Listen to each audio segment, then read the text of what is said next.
அன்பான இறை மக்களே, உங்கள் அனைவரையும் நம் ஆண்டவராகிய இயேசு கிறிஸ்துவின் நாமத்தினால் வாழ்த்துகிறேன்.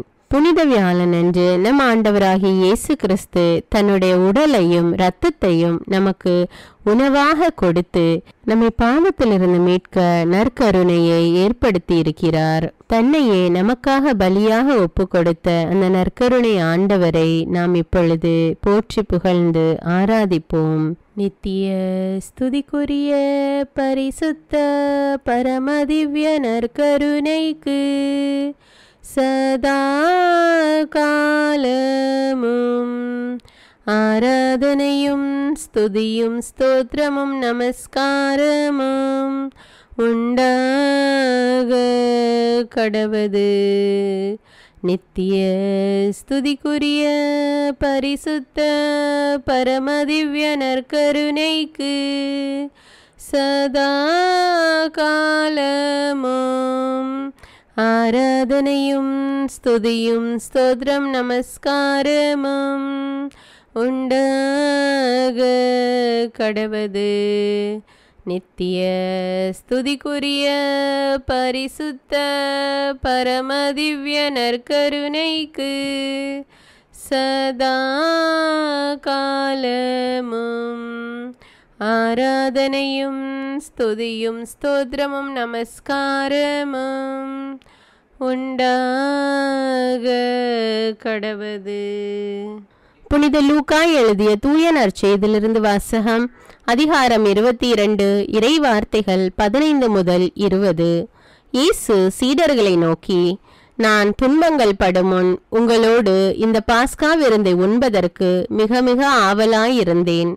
ஏனெனில் இறையாட்சியில் இது நிறைவேறும் வரை இதை நான் உண்ணமாட்டேன் என்று உங்களுக்கு சொல்கிறேன் என்றார்.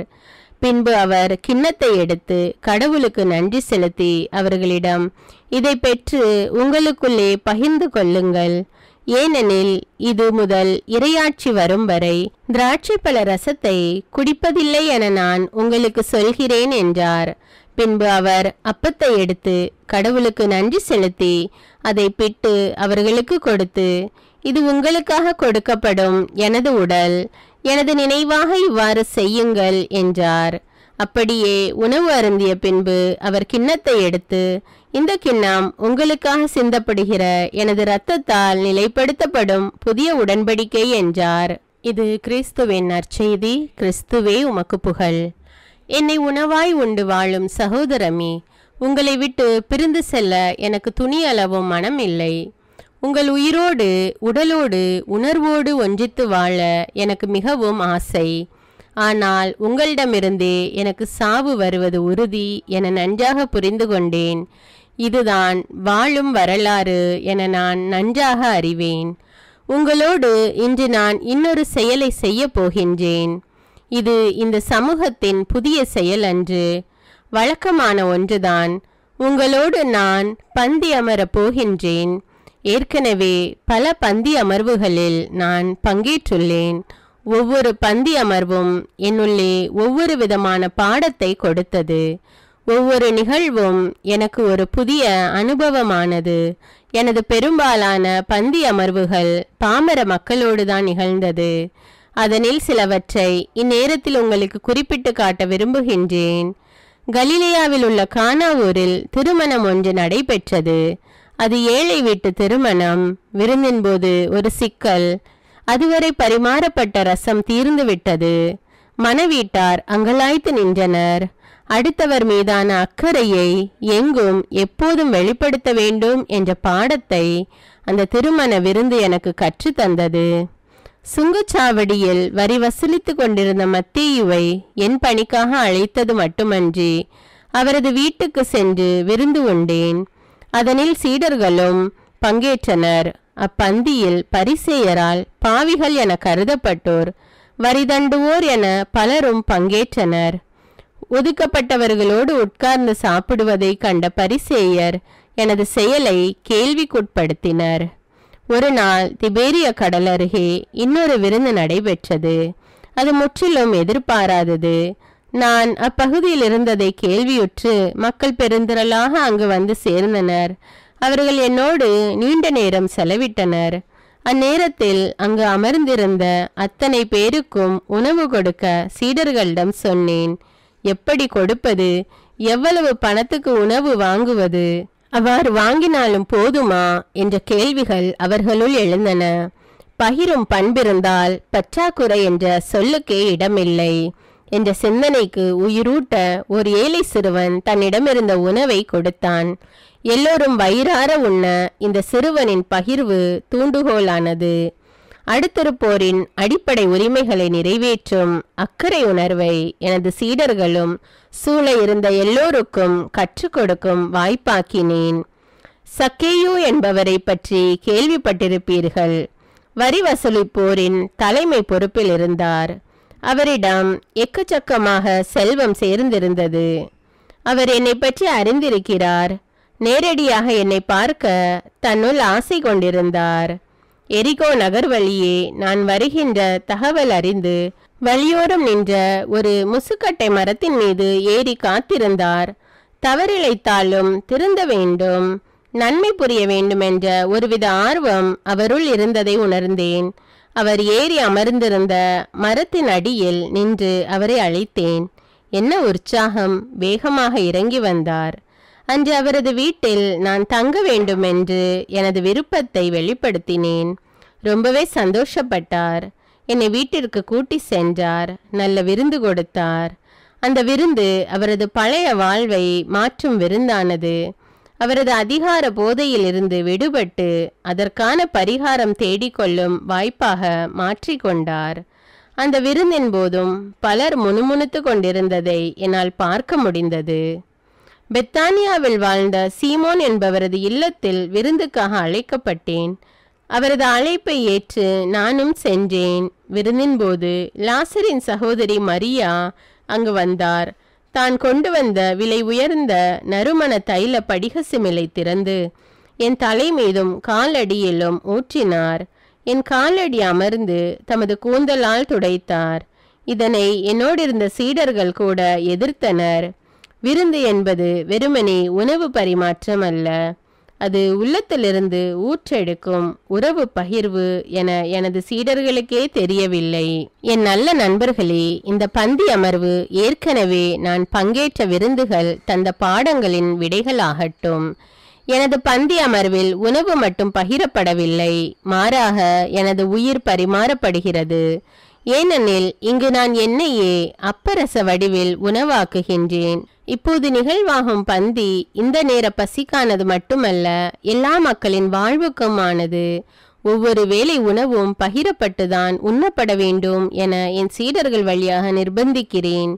என்னை உண்ணும்போது பழிவாங்கல், பகை உணர்வு, ஆணவத்தனம், ஏமாற்று, பொய்மை போன்ற இழி மனநிலைகள் இதயத்துக்குள் இருந்தால் அதனை அகற்றிக்கொள்க.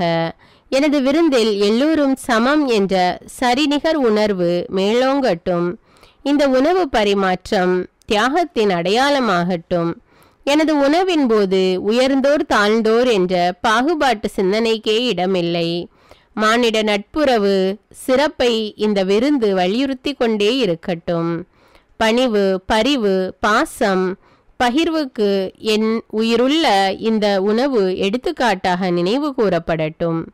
மனிதம் வளர்க்கும் ஒவ்வொரு தியாகமிக்க பணிவிடை செயல்பாடும் என்னை நினைவூட்டும் நல்ல உணவு பகிர்வு போல அமையட்டும். இதைத்தானே நீங்கள் நற்கருணை என பெயரிட்டுள்ளீர்கள்.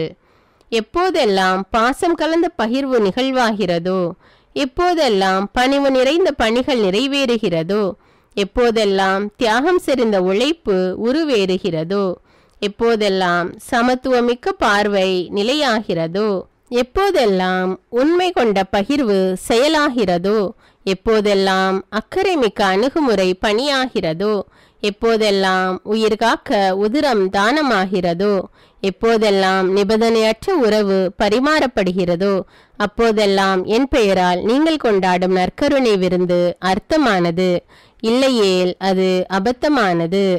இயேசுவின் வார்த்தை ஒளியில் சில நிமிடங்கள் அமைதியாக தியானிப்போம். திருப்பாடல் வழியாக தியானிப்போம். உங்கள் பதில்: ஆண்டவரே, என் உயிரை காத்தருளும். அவரை நான் மன்றாடிய நாளில் எனக்கு அவர் செவி சாய்த்தார். ஆண்டவரே, என் உயிரை காத்தருளும். சாவின் கயிறுகள் என்னை பிணித்து கொண்டன, பாதாளத்தின் துன்பங்கள் என்னை பற்றி கொண்டன, துன்பமும் துயரமும் என்னை ஆட்கொண்டன. ஆண்டவரே, என் உயிரை காத்தருளும். நான் ஆண்டவரது பெயரை தொழுதேன். ஆண்டவரே, என் உயிரை காத்தருளும் என்று கெஞ்சினேன். ஆண்டவரே, என் உயிரை காத்தருளும். ஆண்டவர் அருளும் நீதியும் கொண்டவர், நம் கடவுள் இரக்கமுள்ளவர். ஆண்டவரே, என் உயிரை காத்தருளும். எளிய மனத்தோரை ஆண்டவர் பாதுகாக்கின்றார். நான் தாழ்த்தப்பட்ட போது எனக்கு மீட்பளித்தார். ஆண்டவரே, என் உயிரை காத்தருளும். என் நெஞ்சே, நீ மீண்டும் அமைதி கொள், ஏனெனில் ஆண்டவர் உனக்கு நன்மை செய்தார். ஆண்டவரே, என் உயிரை காத்தருளும். என் உயிரை சாவினின்று விடுவித்தார். என் கண் கலங்காதபடியும் என் கால் இடராதபடியும் செய்தார். ஆண்டவரே, என் உயிரை காத்தருளும். உயிர் வாழ்வோர் நாட்டில் நான் ஆண்டவர் திருமுன் வாழ்ந்திடுவேன். ஆண்டவரே, என் உயிரை காத்தருளும். மிகவும் துன்புறுகிறேன் என்று சொன்னபோதும் நான் நம்பிக்கையோடு இருந்தேன். ஆண்டவரே, என் உயிரை காத்தருளும். எந்த மனிதரையும் நம்பலாகாது என்று என் மனக்கலக்கத்தில் நான் சொன்னேன். ஆண்டவரே, என் உயிரை காத்தருளும். ஆண்டவர் எனக்கு செய்த எல்லா நன்மைகளுக்காகவும் நான் அவருக்கு என்ன கைமாறு செய்வேன்? ஆண்டவரே, என் உயிரை காத்தருளும். மீட்பின் கிண்ணத்தை கையில் எடுத்து ஆண்டவரது பெயரை தொழுவேன். ஆண்டவரே, என் உயிரை காத்தருளும்.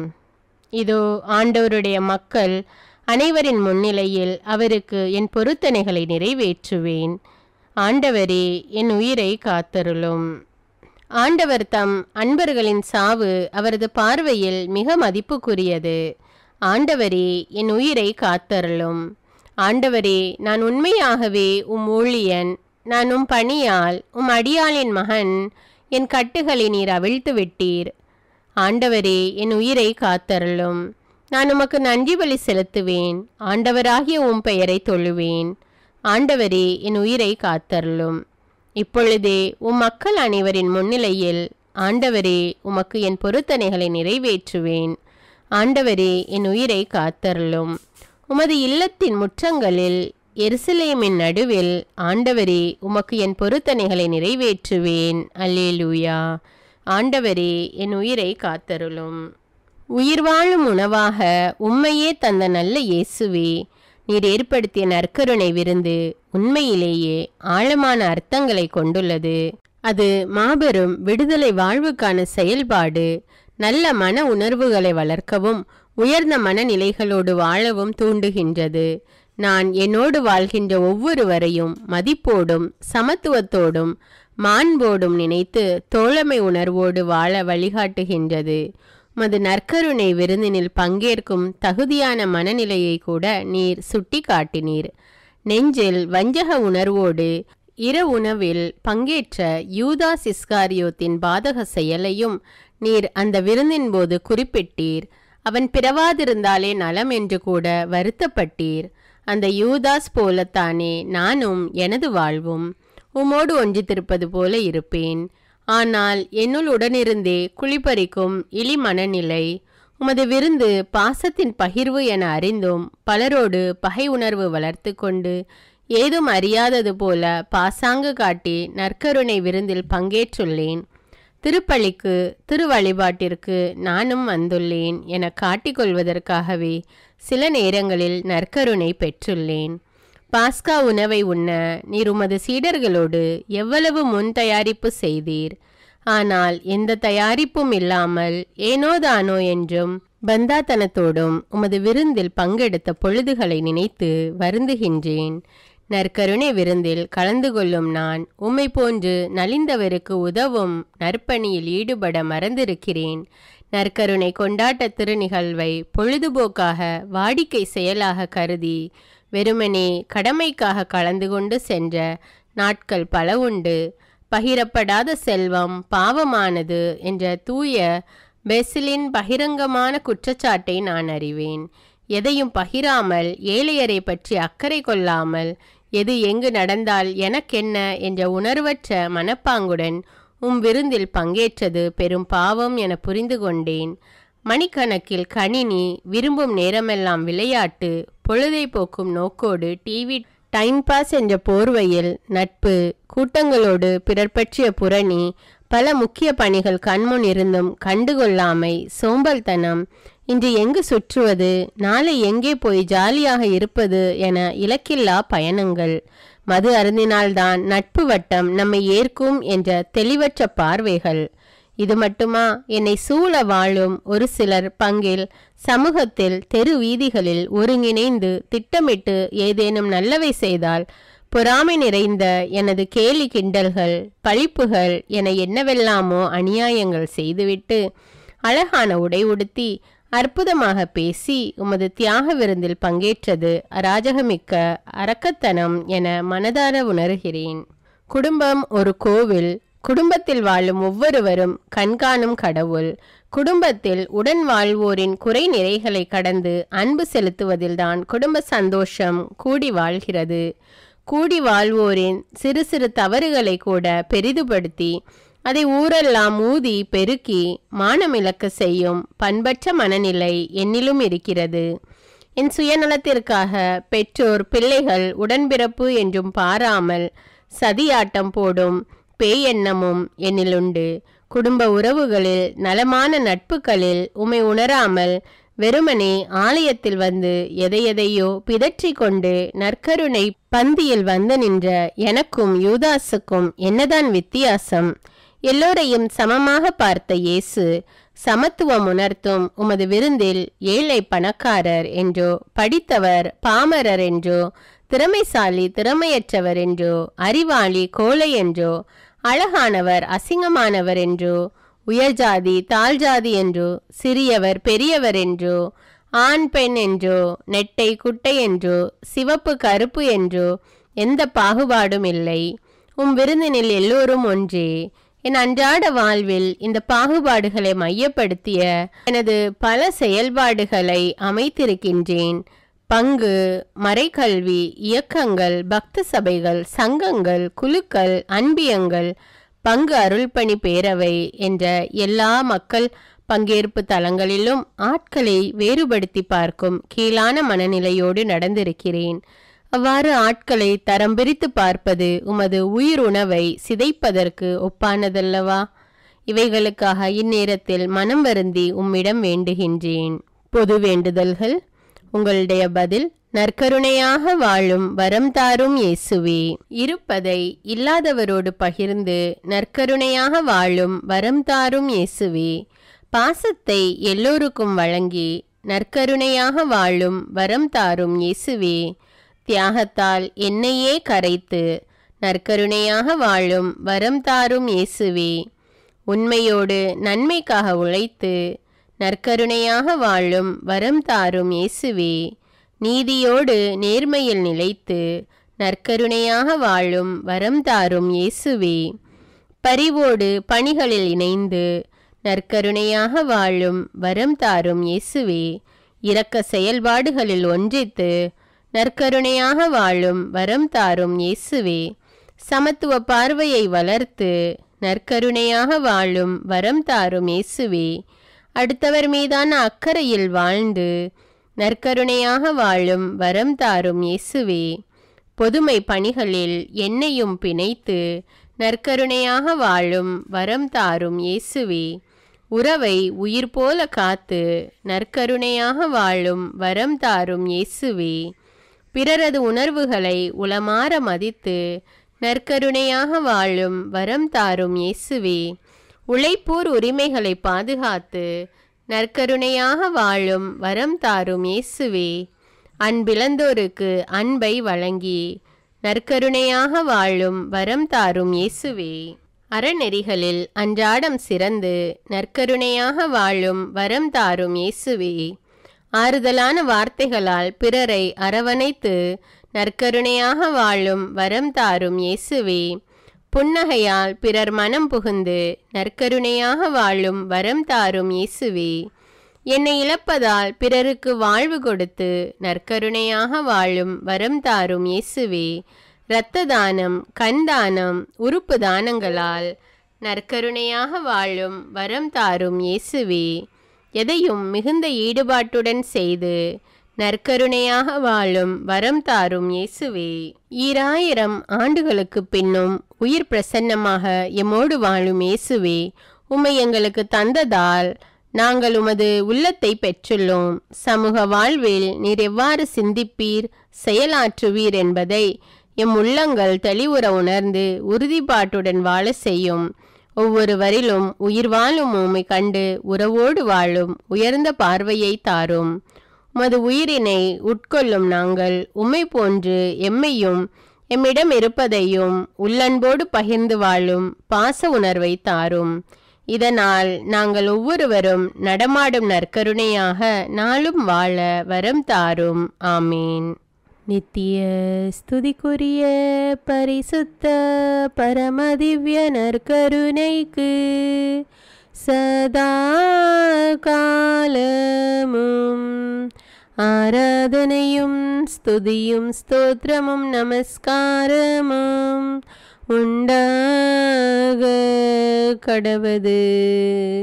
நித்திய ஸ்துதிக்குரிய பரிசுத்த பரமதிவ்ய நற்கருணைக்கு சதா காலமும் ஆராதனையும் ஸ்துதியும் ஸ்தோத்திரம் நமஸ்காரமும் உண்டாக கடவது. நித்திய ஸ்துதிக்குரிய பரிசுத்த பரமதிவ்ய நற்கருணைக்கு சதா காலமும் ஆராதனையும் ஸ்துதியும் ஸ்தோத்திரமும் நமஸ்காரமும் உண்டாக கடவது. அன்பான இறைமக்களே, நற்கருணை ஆகினேன் என்ற தலைப்பில் இன்று நாம் நற்கருணை ஆராதனையை தியானித்து ஜெபித்திருக்கிறோம்.